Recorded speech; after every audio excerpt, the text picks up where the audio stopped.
Go right ahead, Sam. Welcome, welcome. We're so grateful that you are willing to hang out with us for All this right. next hour or so. Yeah. All So right. Thank you yeah, for having me. Yeah. so tell us your story, Sam. Like you are an immigrant to the U.S. You're from Korea. You have a military background.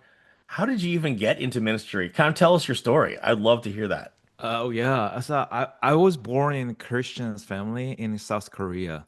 My parents are the Christians and a Presbyterian, and I grown up in a Presbyterian in a background. And I joined the military as my first career. That was my first in a job as a professional. But I got into injury during my special operations, which is playing soccer. So my ankle fractured into thousands pieces, and I had to lay on the bed for a year. And the doctor diagnosed me, telling me, "Oh, you might not able to run again." So that was in a big curveball in my life. So I had to stay on the bed, and I had to take uh, involuntarily discerning time. So what I'm gonna do if I cannot run again? So I just felt like a strong in a calling back then because and I wasn't sure if I want to be a pastor or not. But I remember back then when I was 28, so I had a call when I was a middle school student, and that was a reaffirming of about my calling. So I decided to go to seminar again. So I called my wife. uh, I was married back then. And I told my wife, honey, maybe I have to go to seminary. And my wife, speechless. She didn't like it. But I said, oh, I believe that is a strong calling for me to do this, the ministry. So yeah, that's why I decided to go to in seminary to be pastor. So I transferred in a bachelor degree in theology. So I took the 2 years in a theology course and I decided to come over to United States to continue my MDiv because back then I had a strong the heart for the mission. So I just always curious about other country, other culture. So how God reveal in other culture. That's what I want to learn.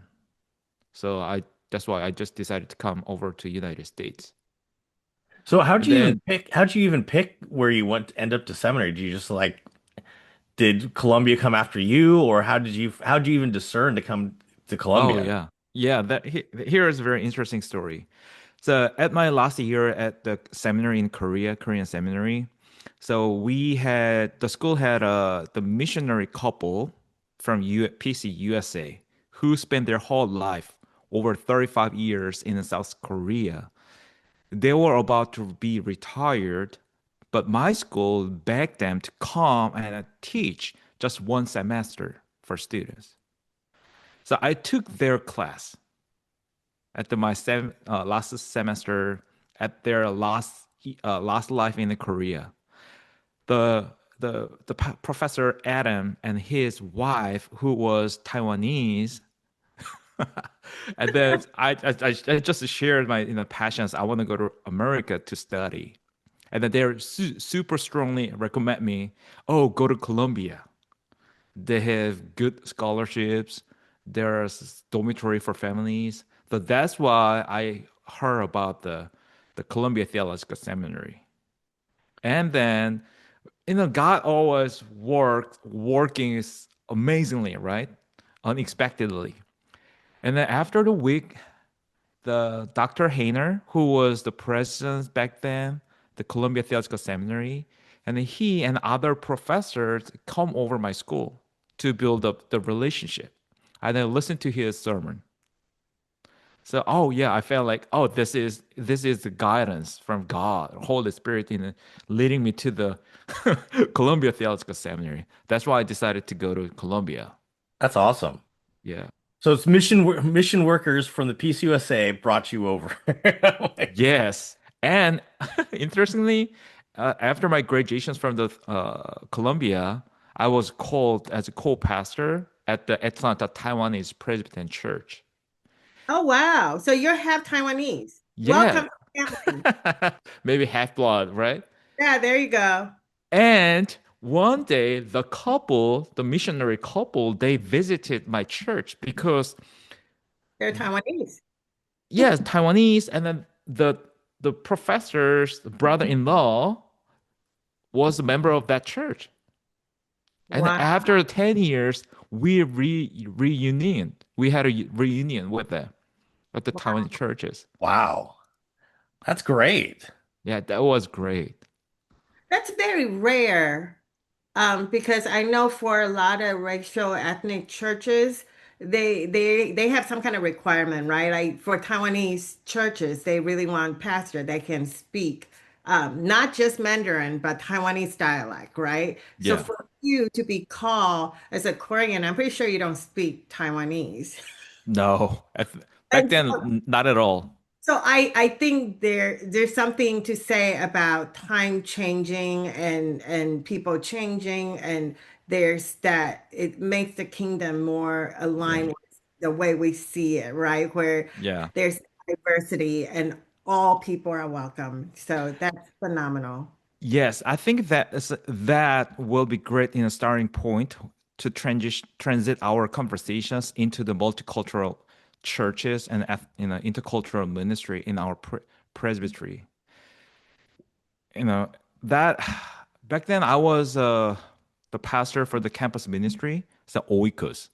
So I Mhm, was very active in my presbytery.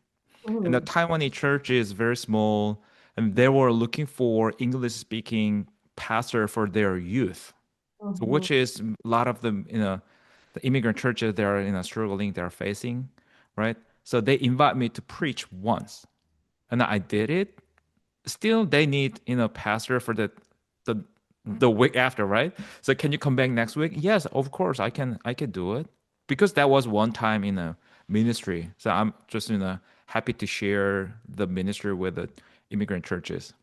And then, after the 2 weeks, they offer me, can you do this until December? That was August. And I was a campus minister and I doing it in the ministry at afternoon. So they need pastor in the morning. Oh, yes. Yeah. I can do it. That's a temporarily until December, which is 4 month, right? So yeah, that happened. How to start the relationship with immigrant churches. And then as time goes, they learn I could speak in Mandarin a little bit, and then I totally understand the Taiwanese letters because because when I was in Korea, that was mandatory. The Chinese characteristic, the traditional, that was a mandatory classes for the whole kids. Wow.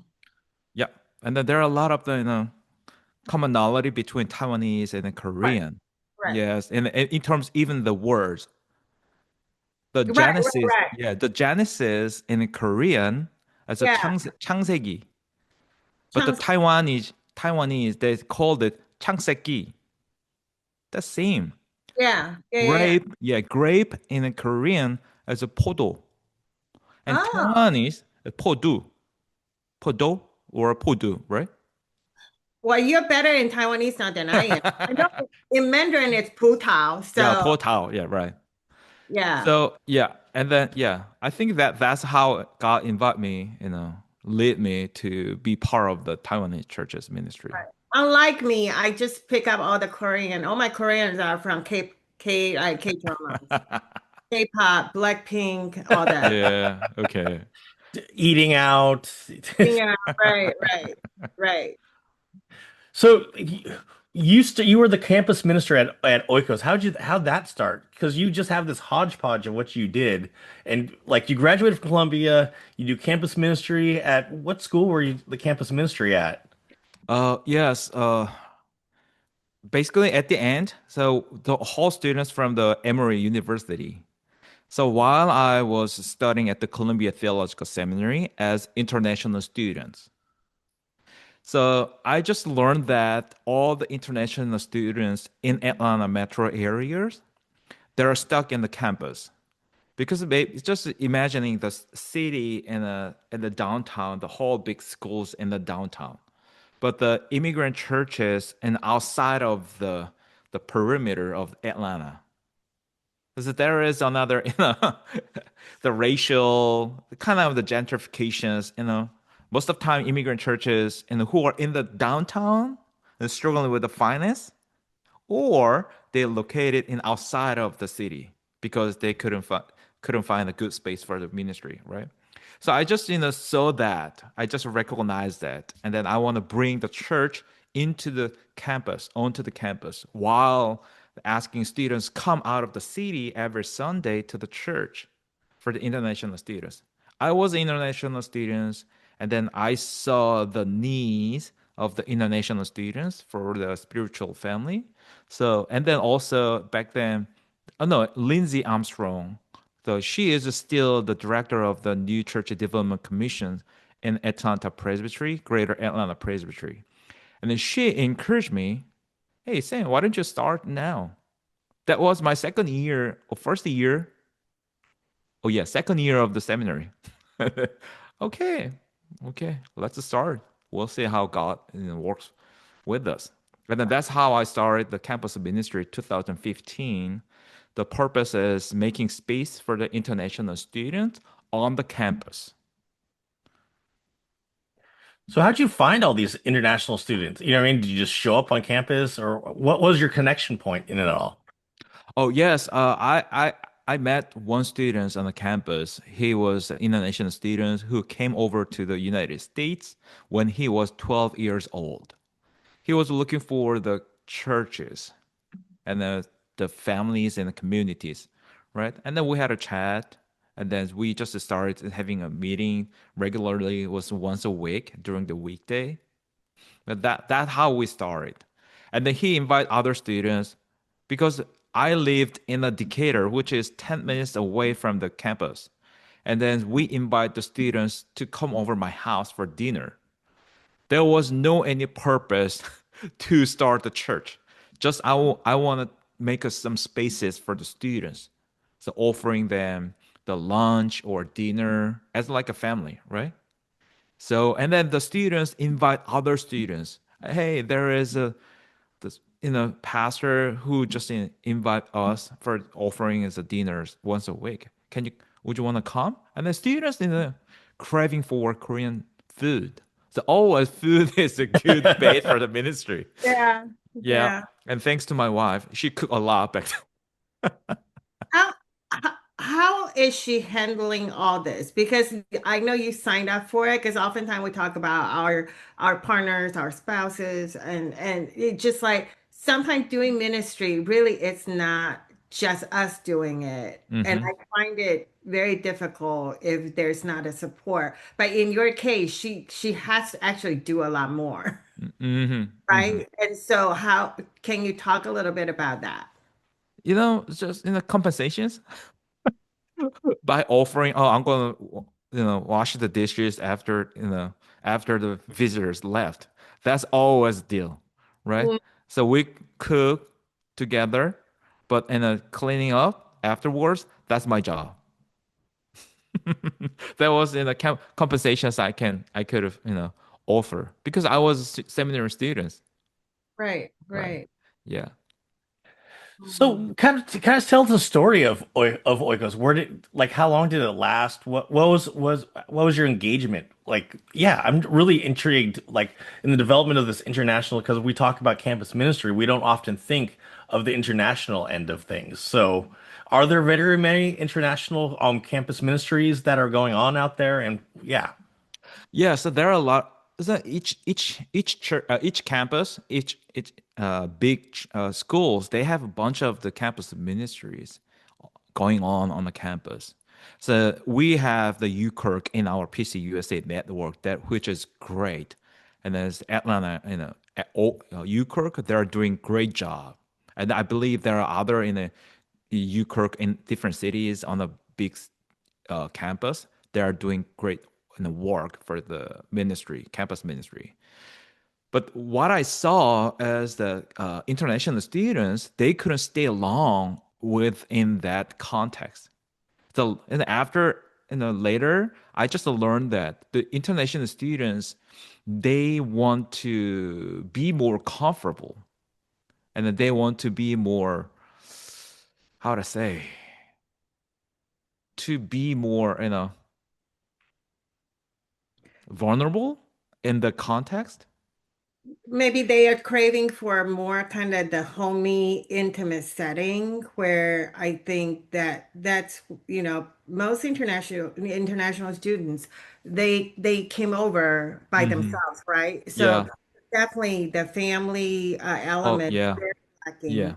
And Yes. oftentimes when you think about organization, and I'm not criticizing this, right? Like there's what InterVarsity or all those kind of organizations, there's a lot of campus ministry going on. And but it is kind of very institutionalized. Hmm. This Hmm. is what we do, and Hmm. it's almost like a formula. And Yeah. I think it's very refreshing to start with building relationship Yeah. Yes. connections, right? Yeah. That should be the starting point. And it's like sometimes I look at some of those very well established program, and I'm not criticizing them, right? There's definitely a purpose for that. But I think that's the what's lacking because connection and relationship, despite how we criticize some of our the American culture being so individualistic, Mm. or I think there's still value Hmm. to do those individual connections because Yeah. that once trust can be built, connection can be formed. Yeah. So, Yeah, and then also the physical distance, that's another factors in the campus ministry. So such as in the Thanksgiving is coming up, right? In the campus ministry, the students they have family to go back during the Thanksgiving. right. But the international students, they have to fly back to their country Great point. just the 4 days, right? Or Yeah. students just left in a dorm doing nothing, or just travel with the students very in a close in a distance. But if the church offer them, so we are families, why don't you come over my house for the Thanksgiving break? So let's have the feast together. So Mhm. that's my family's rhythm annually. The Thanksgiving we stay with the students. But after the Thanksgiving, 2 weeks later, it is a winter break. So most of the camp the students, they are gone for the winter break, and then my family was able to have the break. So we spent Christmas together with the students. So Mm, so physical distance, that's another factors in the campus ministry for the international students. yeah, very true. Yeah, is there, but are there like a lot of international campus ministries? Is it like something that is as big on all campuses, or is it not something, you know what I mean? Because even the Presbyterian Church doesn't have campus ministries on all campuses. There's very few. But yeah, so I'm trying to figure out like, should this be a rising thing? Because you talk Oh. about that isolation, and so I'm like, wow. I remember when I was in Indiana University, where that's my undergrad, and where there was one professor that had a heart for international students, and that's how she would do it, right? She would say, "Hey, why don't you all like just like what Sam just described? Why don't you guys all come over?" But I think there's not a specific international ministry Yeah. in campuses. And then I'm thinking about my own boy right now. He's in USC, and he gets a lot of invite to like different ministry, like campus ministries, but nothing particular saying for international students, Hmm. right? It's almost like there's like a Chinese group, yeah, and so it's even more specific. So I'm trying to figure out how that all works because I think people identify there's definitely, especially during a holiday. Yeah, and also the topics. So the campus ministry they are dealing with, that is not contextual for the international students. So Mm, in my context, international students is not only students who has the student's visa, such as in the franchises in the kids, right? They might born here, right, grown up here, but still they have some context of the by the culture, both culture, and Mhm. domestic and international. And then Right. also the topic or Bible study that is not contextual for them. So Yeah. I have been trying to make a space as a third culture. Mm. Please define, like for people that are listening, define a third culture. Yeah. Can you define it for us? Oh, define. Oh, yeah. Yeah. The third culture is the it came out of the missional kids. So they is born in their own country, but because of their parents, they have to grown up in different culture in third country. And then most of time they go to international school in that country. So they might have the three culture on them, and then many of kids they said I don't have any culture. So that's the third culture.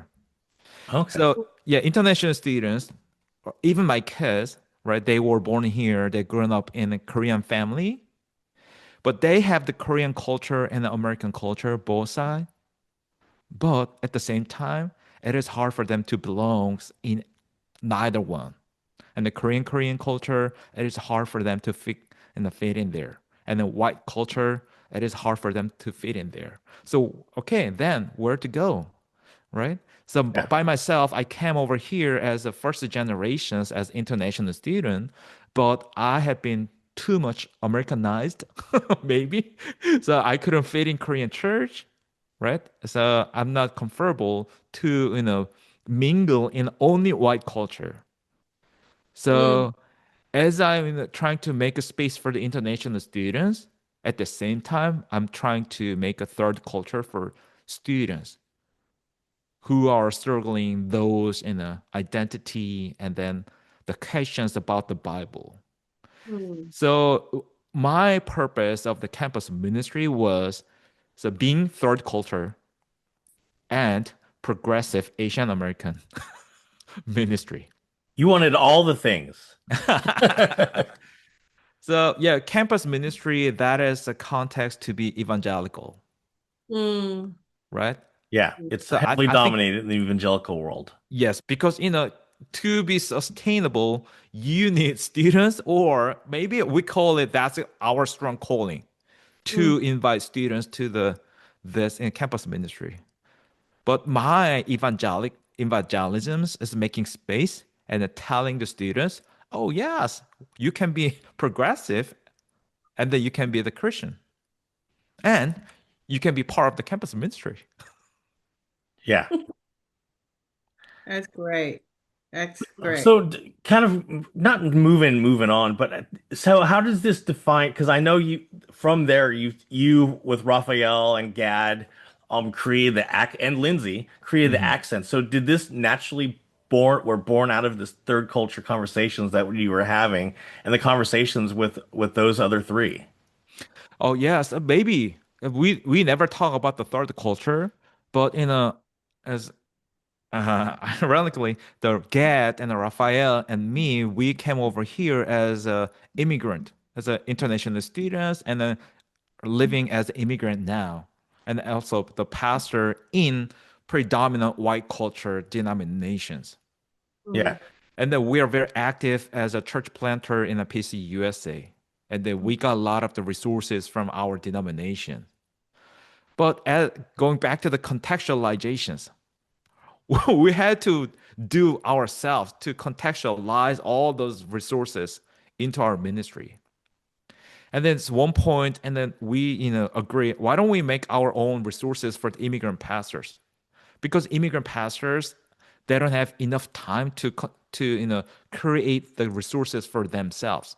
Why don't we create some system to support immigrant pastors so that they can adapt and then just apply to their life?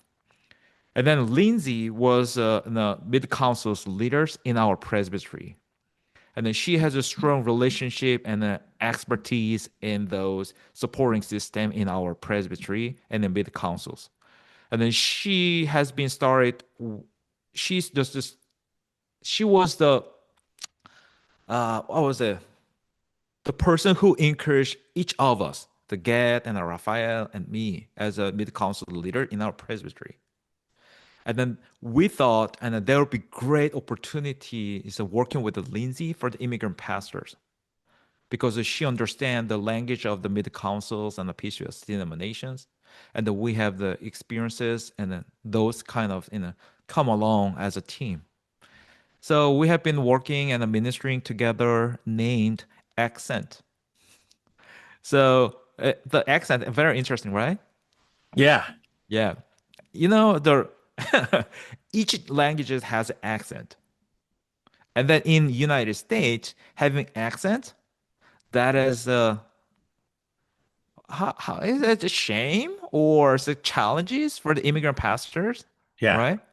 Yeah. But we want to embrace that challenges as our strength. As the languages without the accent, right? You Mhm. cannot emphasize on something. So we having accents on our languages, we want to encourage, empower immigrant pastors. We are emphasizing on our ministry in PC USA. So that is a double in the meaning in there.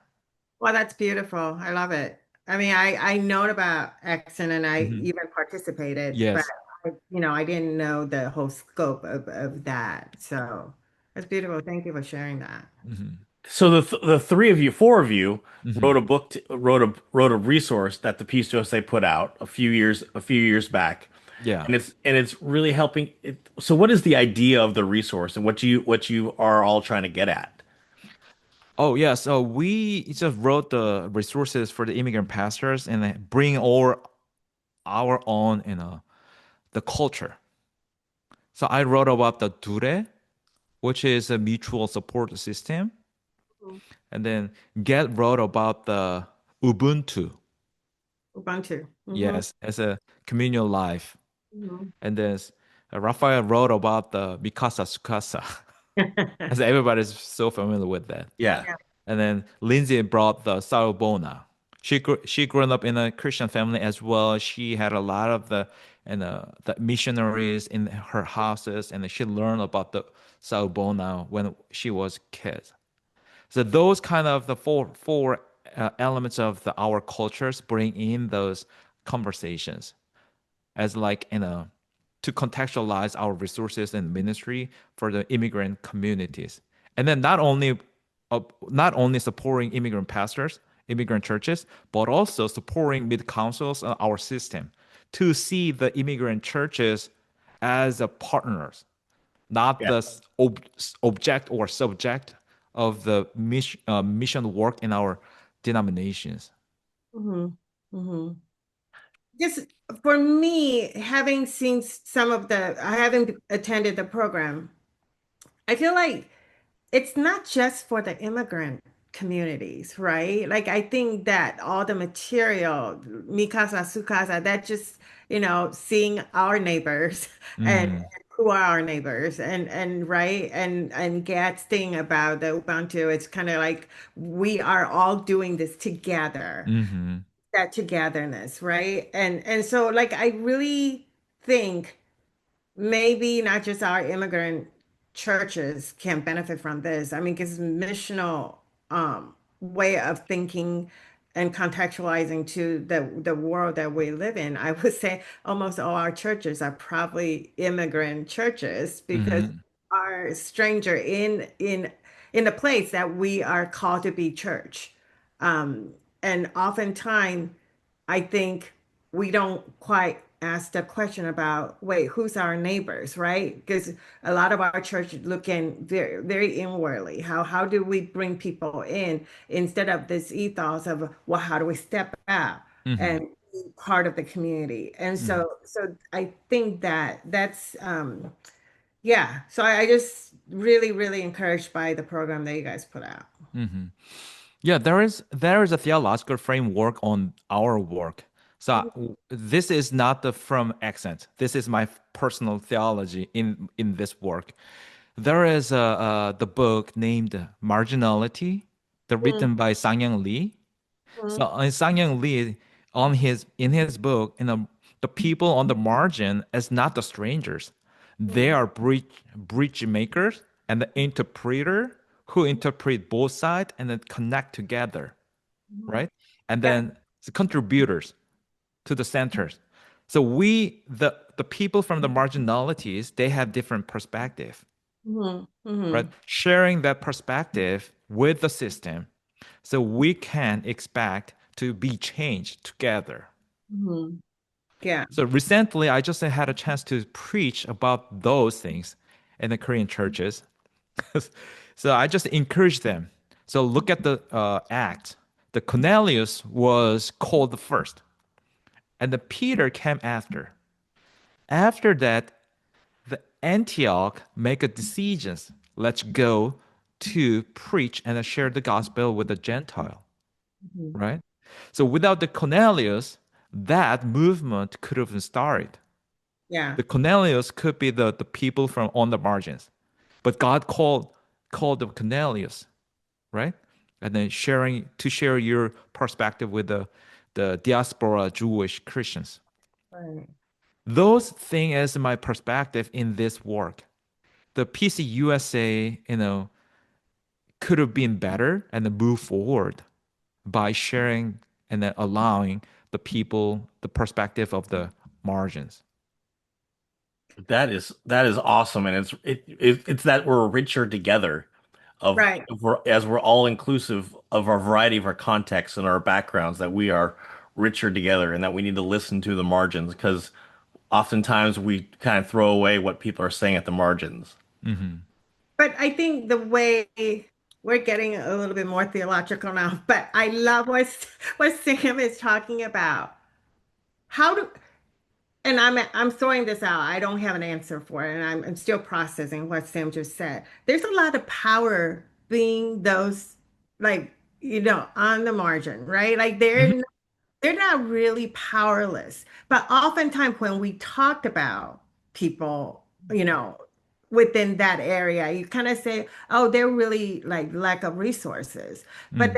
then not really, because God gives gifts, right? And so I wonder if we were to reframe that to empower people who's on the margin, and how do we do that? So partially to encourage those people who have been taught and conditioned, hey, we don't have enough. But what is Hmm. enough? If we talk about God's abundance, then I, Hmm. I don't know. I'm just throwing out there because what you said really like resonated with me. They're the connector. I mean, can you imagine if without those people, I mean, we would all continue to be in silos. So Hmm. there's a great power dynamic there. They have a lot of power. And so perhaps even to empower people who are on the margin, right? Reframing that for them so they can feel, because sometimes I feel, and that probably get into the international student. I was thinking about oftentimes we think we're different than those who are, because like we would talk about, oh, those kids were born here, even from an immigrant family, they're Hmm. different than us, right? Like what they have the family good to go back to, we don't. And there's, I mean, how much do you want to get down to the particularity, right? But then how do we empower people so they each feel like, hey, God given something here for me. How do I make the best of it? I don't know. Hmm. I'm just throwing it out there No, because so thank you for bringing up that conversations. I have been thinking about a lot those part because that could have been heard like a cliche, but that is true. The sharing the power, the without the sharing power, it could have been happened, Mhm. right? And then also at the same time, we need to change our system. Yeah.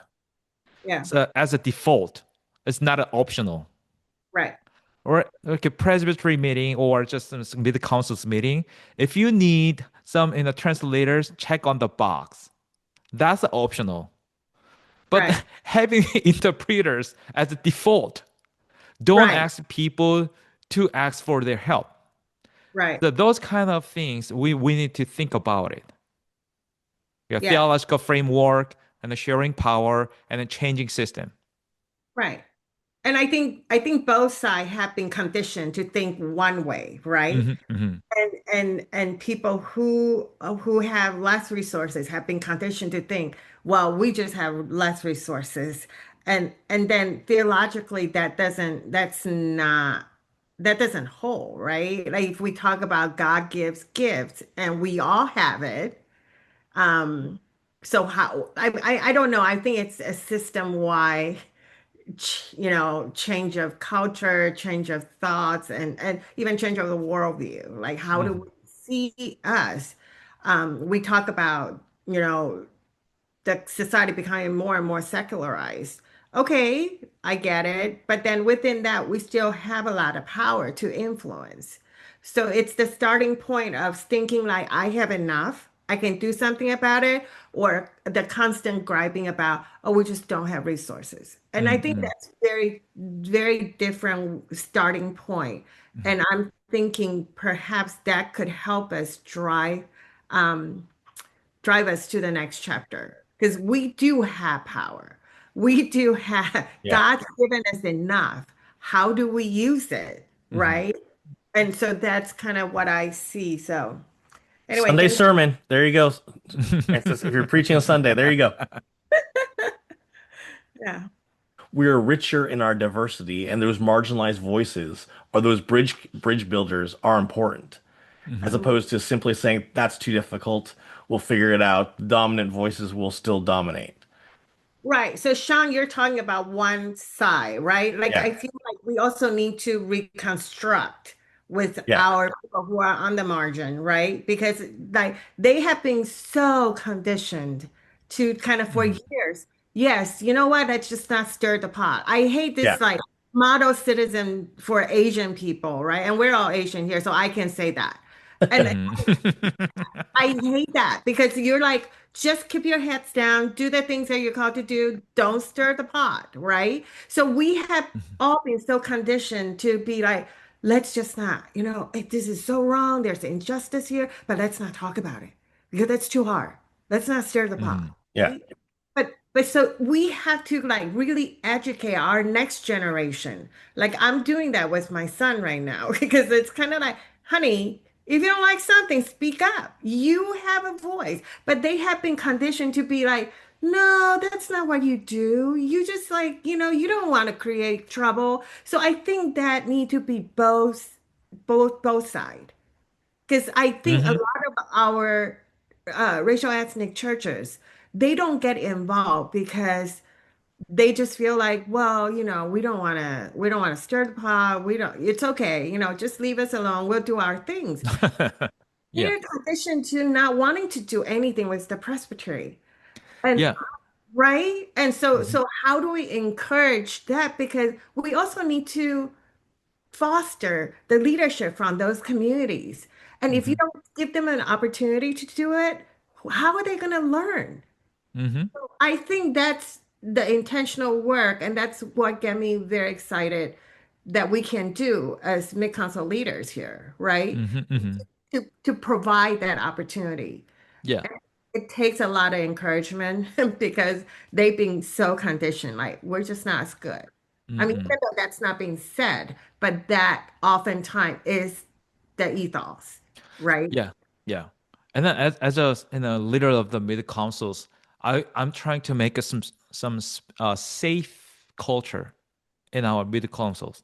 So many immigrant churches they're afraid to speak up. Yes. So there is the fear, afraid, and beneath on the surfaces, right? Hmm. What if we say something wrong, and what happens to us?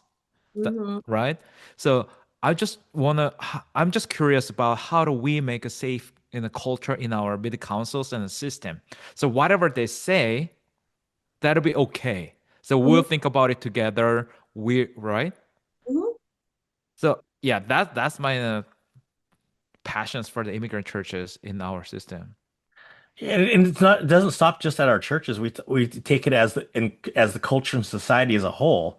that, hey, we don't want to rock the boat because there's certain issues, whether it's immigration or whatever it is, that we don't want to speak up because we end up being the target. Mm-hmm. Mhm. You know what I mean? We become the target as opposed to we're like trying to raise up the awareness of what's going on, some of the issues that are going on, but then it becomes the target on us, much like some immigrant churches think that, well, if I speak up that we need people on committees or whatever, that we become the target. It, much Yeah. like in societies, like, hey, we don't want to talk about all these things because then we become the target. Yeah. Mhm. Mhm. So that's why very important for you guys, Sean and Frances, not me, Me being too. representative of those voices. Oh yeah, we have a different representative in our system, and yes, we can speak up. And then sometimes intentionally, I just being silly in my presbytery, so that is to make those people are comfortable. Oh, even our transitional social executive, the presbyter, as a silly. So we can be silly, right? Yeah. Yeah. So you don't have to professional.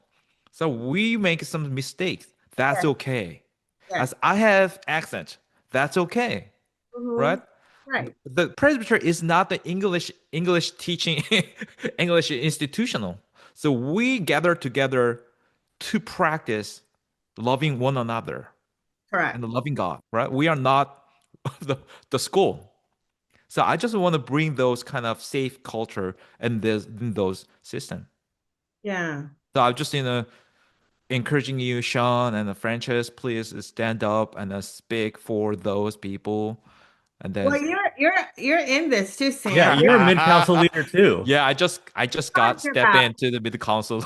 You're that's your job too. Like I am so stoked because we just called our next vice moderator who's coming in from our Taiwanese church, and they've never had any That representation. is great. And it's like it's so exciting, but it took some encouragement, right? Mm-hmm. Obviously, the person in the Taiwanese church wasn't thinking like, "Hey, I want to be it." And I'm like, "You can do this." And Mm-hmm. it's that framework. We all make mistake. So Mm-hmm. my whole thing, my whole spiel is like, you know what? You got a great team behind you, Oh and we're yeah. all here to support you. And if you still feel like this is not for you, you can quit anytime. Oh But yeah. can we at least try, right? And I think Yes. helping them step out that comfort zone because I think he will be phenomenal. Oh I yeah. intelligent, he's an engineer, he knows, the world that we live in. So anyway, so I'm just super excited. And I think Yes. that's our job. That's our Mm-hmm. job. Yeah. And even I just to encourage the my system. We have some the member of the committees.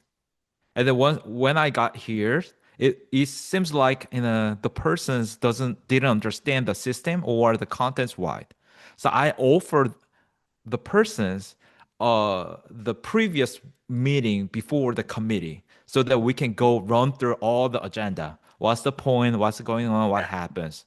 And then Mhm. what does committee expect from you? So I just provide those in stations. So last 2 months, and then it helped a lot. The persons Mhm. now understand what's going on and how the systems work. So those kind of extra work and then could have been great help for the people. So Yeah, those kind of training will those resources that change a lot. yeah, Yeah, and I think like going back to the accents, I'm like just talking about Mhm. that there are other cultures here. We're not a monocultural denomination, but we're multicultural. Even though we're predominantly Anglo, we Mhm. still have a good amount of diversity within us yeah. that is rising and is starting to be represented in mid council. Like we're three mid council leaders, you know what I mean? Right. And we represent, and but if we look back in the past, there aren't a whole lot of Mhm. racial ethnic mid council leaders. So we represent a change Yeah. and a diversity. Well, tell us about your new role right now. As are you the assistant or associate uh, presbytery leader, right? Yeah, yes, I'm a transitional associate presbyter of the San Francisco Presbytery. Okay. Hmm. John, you might have to do some editing here. I always do the editing, so we're fine. How's that going for you, and why do you what drove you to accepting this call or looking for this call? Yes, after the uh, uh after the complete what was it? Oh my God. After the campus ministry, the 10 years, we established the financial sustainability for the next leaders, the Mm, partially. So, and then we got new leaders of the campus minister who was much younger than me. So he had a energy for the college students. So that was kind of gives me a chance of the transitions. So I was looking for another call, and I had another interviews, and I had another offer from different organizations. But one thing from the San Francisco Presbytery, that is the emotional distance with the churches. mm, So the synod is a little bit far from the churches, and the seminary work is more than far from the churches. So I love church and I love the communities. And then the San Francisco gave me opportunity to support many churches and many pastors at the same time. So that's the big things I want to, I just want to take this call. that's great. What was the makeup of the presbytery? How many racial ethnic churches do you all have? I didn't count it. So we have the 67 churches in our presbytery, and then I had we have seven churches, Korean churches, Oh and wow. then four Chinese churches. We have Indonesian churches, six African American churches. No, no, I have to take it. I'm not sure about the African American churches. How many things? So cut. That's So, but many diverse yeah, churches we have. that's awesome. That's great. Wow. There's not many presbyteries that are that diverse. No, no, that's amazing. Yeah, and then even our presbyter, she is biracial, Yeah, Japanese and the Caucasians, and then yeah, myself as a Korean, and then racial and the coordinators. He is Mexican American, second generations, right, and then our office coordinators is African American, and then right. associate and assistant coordinator is a Latine. Yeah, So, wow. yeah, immigrants. Yes. That's great. That's great. Come on, you're supposed to change the whole thing by the time you're done. Well, but I mean, they have been in that transitional. Are they doing actual search? No, right? They're just calling it transitional. I'm not sure how does this work. Yep. So I cannot speak about that part.